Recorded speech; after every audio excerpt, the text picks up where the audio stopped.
Ассаламу алейкум туугандар, такси жамааты. Москвадагы таксидеги тиешеси бир жаран.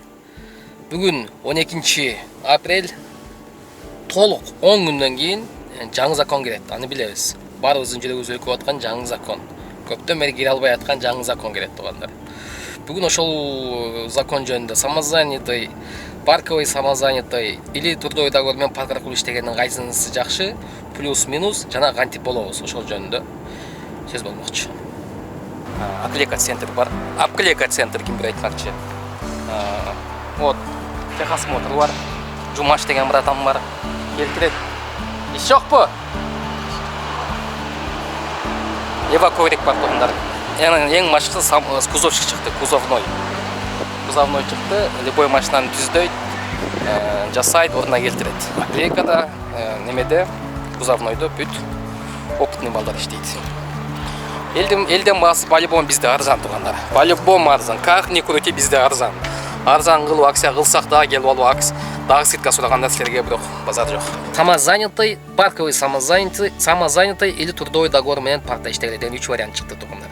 Лишь бы налог алыш керек болуп атат. Себеби канча жылдан бери, мына кисар чыккандан бери ушул немеге тек көтөрүлүп келатат. Шаг за шагом жасап, кисар фигис, анан кийин ушундай кече самозанятый ойлоп чыгып, ушинтип ушундай жол менен гана алып атат. 1-2 жыл мурун дагы Яндекс самозанятый аккаунтту кыргыздарга болтура турган кылып ачканы дагы бул жөндөн эмес, бул жөндөн план кылып, андан кийин ачкан. Анан кайра покупкасы менен аны алып таштаган. Бул алдын ала ушундай даярдык болгон. Эми самозанятый болосуңбу, парковый самозанятый болосуңбу туугандар, налогду сөзсүз төлөйсүңөр. Ким төлөйт? Только водитель төлөйт. Парк төлөбөйсүз керек экен. Азыр бул жерде Яндекс такси өзүнүн алган проценттин налогун төлөп атат. Таксопарк төлөп атат. Вот водительдердин кантип алышын жолун билбей атат. Негизи эле водительдин акчасы через Яндекс аркылуу таксопарктын ИПнин картасы аркылуу айланып атпайбы? Бул дагы незаконно болуп эсептелет. Самозанятый болуш үчүн кыргыз гражданиндери, мисалы российский гражданство алат, немеден телефондон өзү болсо болот деп атат. Кече мен бирок болуп бере албай койдум. Мойын алып регистрация болбой койдук. Кыргыз гражданиндери, российский, короче, эң самый главный боло албасыңар, аракет кылгыла российский гражданстволар, кыргыз гражданстводагылар сөзсүз немеге барыш керек. Огородный проезд действия запись менен. Азыр мен запись болоюн дедим, кече да болоюн дегем. Только запись 13 майда ачылат деп атат. Ого чейин запись жок. Бул дегени ал жактагы ажиотаж. Самозанятый болуш үчүн туугандар паспортуңар, ID картабы, заграмбы, паспорт, перевод паспорту да керек болсо керек. Мен унутуп атам. Права водительский срогу менен сөз без срок болбойт. Срогу бардыгынын срогу бар го. Эненин такси иштеп аткан телефон номериңер, анан кийин Тинькофф картаңар болсо ала баргыла, жок болсо ошол жерде представитель отурат жасап берет. Ошол жерде болду сразу бүтүрөт, самозанятый болуп сенин немеңе киргизип. Мүмкүн азыр башка банктарды киргизип атканда, бирок биз болгон учурда 2 жыл мурун только Тинькофф менен болчу, себеби Сбербанк пропуска жетпей койгон. Нерезидентен Ф депчи. Таксопарктар жабылса эле самозанятый иштей берем да дегендер үчүн туугандар адашат. Мне полный окусаңар, экранда турат. Водитель өзүн дагы перевозчикке включать этиш керек болуп атат. Кисат аркылуу, кисат сыяктуу өзүнө дагы мындай аккаунт ачыш керек болуп атат. Ооба, мен ушу машина менен өзүмүн на своей машине буду работать как самозанятый деп туруп ушундай подтвердить керек болуп атат. Бул чындыгын айтканда абсурд. Неге водитель машина алмашкан сайын өзүн киргизип туруш керек, түшүнбөйм. Самозанятыйдын жакшы минус жагы ушул. Өзүн перевозчикке киргизиш керек. Ошол жагы начар түшүнүксүз болуп атат. Эми парковый самозанятый деген сөз калды туугандар. Парковый самозанятыйге жакын ойлоп чыгыштым. Мына диспетчерскийде бир ай мурун пайда болду, сделать парковый самозанятый деген. Парковый самозанятый эми кимдер иштейт? Выкуптагылар, арендадагылар ушундай болуп иштеши мүмкүн. Парковый самозанятый иштейсиңерби, самозанятый иштейсиңерби, налогду өзүңөр төлөйсүңөр. Ошол эле налог төлөйсүңөр, ошол эле Яндекс комиссиясы төлөйсүңөр. Парковый самозанятыйда плюс парктын да процент төлөйсүңөр. Бул дегени 25% мисалы комиссия Яндекс алса, 1000 сомдук заказдан 5%, орточо эсеп менен 5% налог алса, плюс таксопарктын процент төлөйсүңөр. 1,5 2 ушундай айырмасы жок. Бул дегени мурдагы 25%ке 26%ге 32% төлөп каласыңар деген түшүнүк. Плюс минус. Сондан 1000 сомдон 330 сом силердин акчаңар эмес. Парковый самозанятыйдын парковый самозанятый деген сөздүн мен плюс жактарын айтайын. Бул моментальный вывод. Самозанятыйда моментальный вывод эмес. Бүгүн иштеген акчаңар кечки 9га чейин иштеген акчаңар эртеси обедтен кечки 6га чейин түшөт. 9дан иштеген акчаңар бир күндөн кийин түшөт. То есть эртеси эмес, онун эртеси түшөт. Вот парковый самозанятыйда моментальный вывод. Азыркы учурдагыдай, мисалы сен Яндекстен акча вывод кылганда, сенин акчаңар силерге түшпөйт. Ошол акчаңарды таксопарк төлөп турат жанынан. Онун эртеси таксопарк ошол акчаңар айланып келип түшүп берет. Ушундай оборот болот. Моментальный вывод. Вывод на любую карту. Самозанятыйда любой картага вывод кыла албайсыңар. Только ошо водительское удостоверение НИИ-синин картасынан вывод кыла аласыңар. Башка картага болбойт.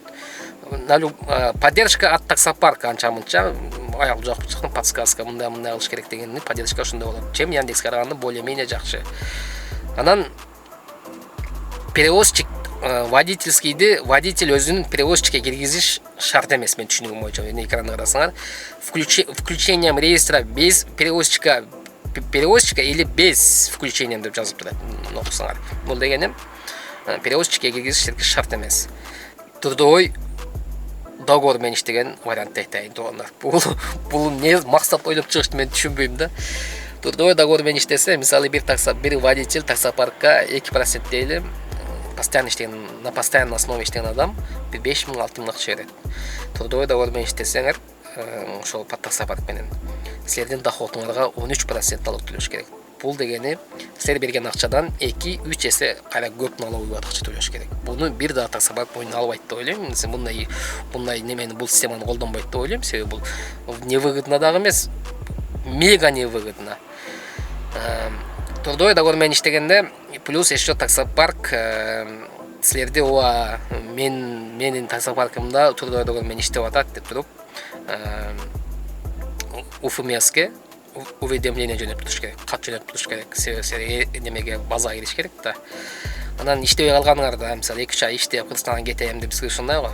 Анан кайра да жөнөтүш керек. Бул бизде иштебей калды деп. Себеби налог төлөнө берет да. Иштебей калды. Бул өзүнө мындайча айтканда өтө эле ашыкча түйшүк. Так что бул системаны эч ким колдонбойт деп ойлойм. Эми таксопарктар өчөбү деген мааниде тоогонда сөз болуп атат, көпчүлүгү комментарий айтып койсуң, видео чыгарып койсуң деп. Биз таксопаркты ачыгын айтайын, бүгүн собрание бар. Биз деле таксопаркты 2-3 адам иштетет, жалгыз адам иштете албайт буну.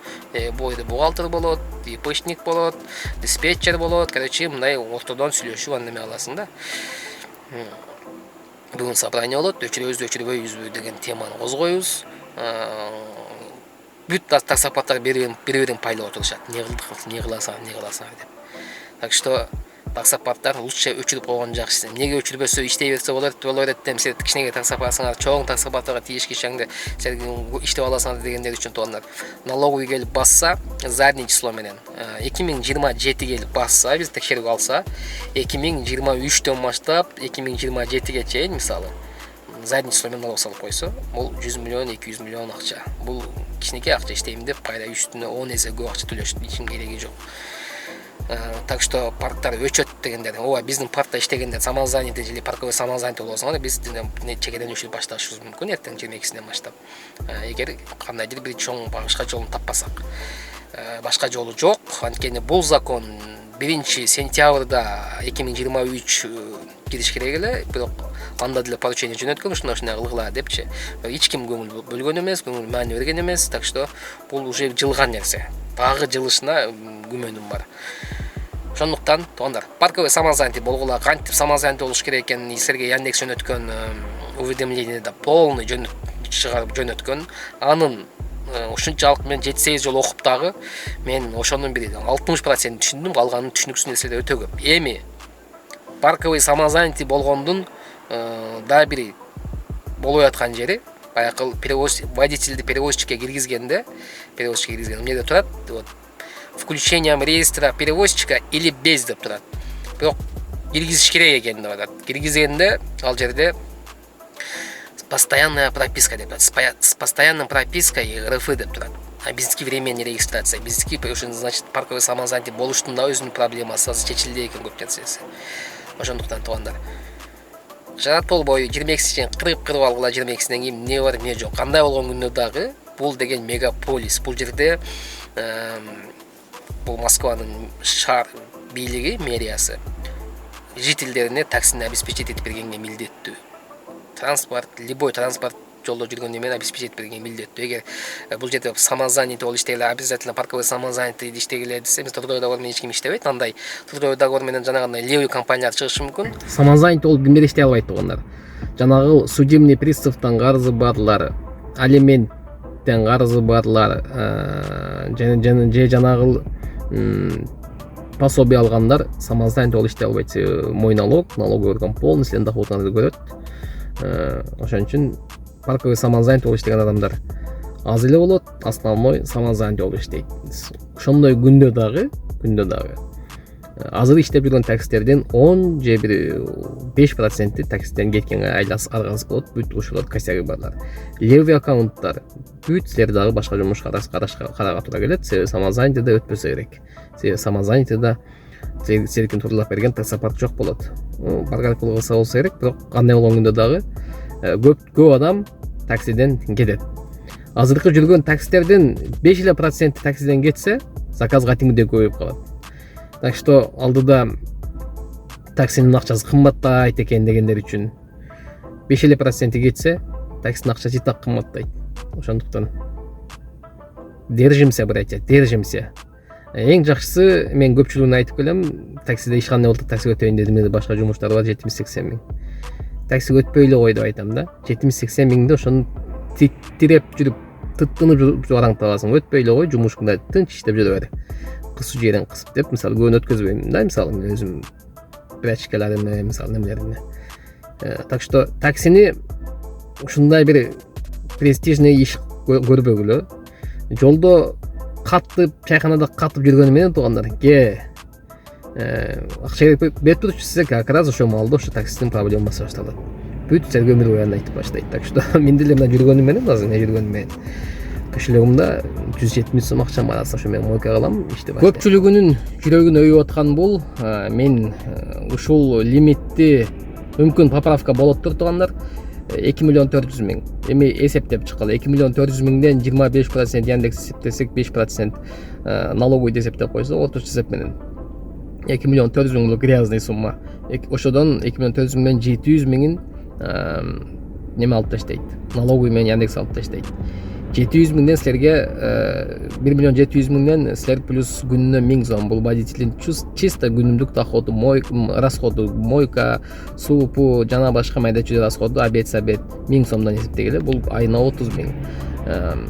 Анан бензин 1,5 миңден эсептейли, ладно, 1000ден эсептейли, бул деле 30 миң. Бул 300 миңден да 600 миң болуп калды. 1 миллион 100 миң калды.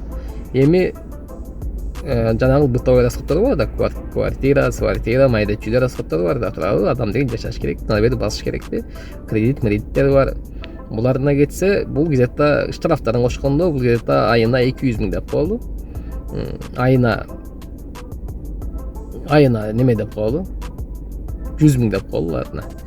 1 миллион калды. Эми эсептегиле, эми выкупта жүргөндөр айына 100 миңден плюс минус орточо эсеп менен 100 миңден выкупта акча төлөйт.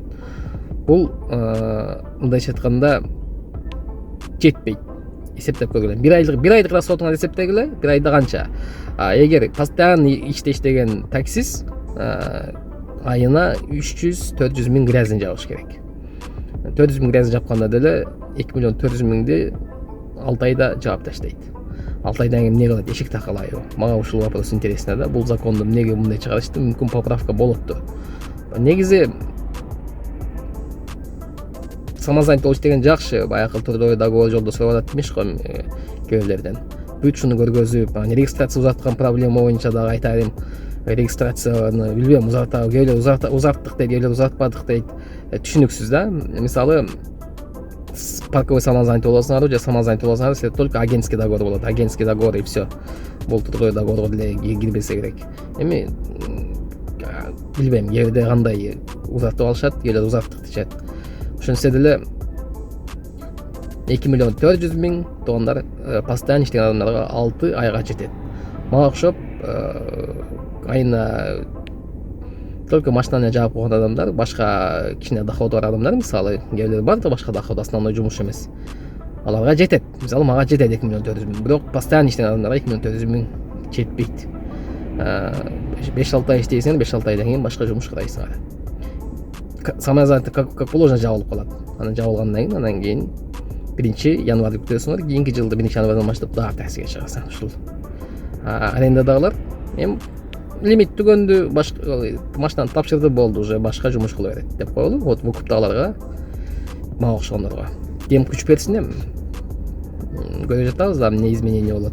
Так что каналга подписаться болуп, кнопканы басып койгонду, комментарий жазып, лайк басып койгонду унутпайсыздар. Ийгилик, алдыда да көптөгөн жакшы или жаман кандай жаңылык болсо дагы айтып турганга, Кудай кааласа, пландар бар. Ушундай. Ийгилик.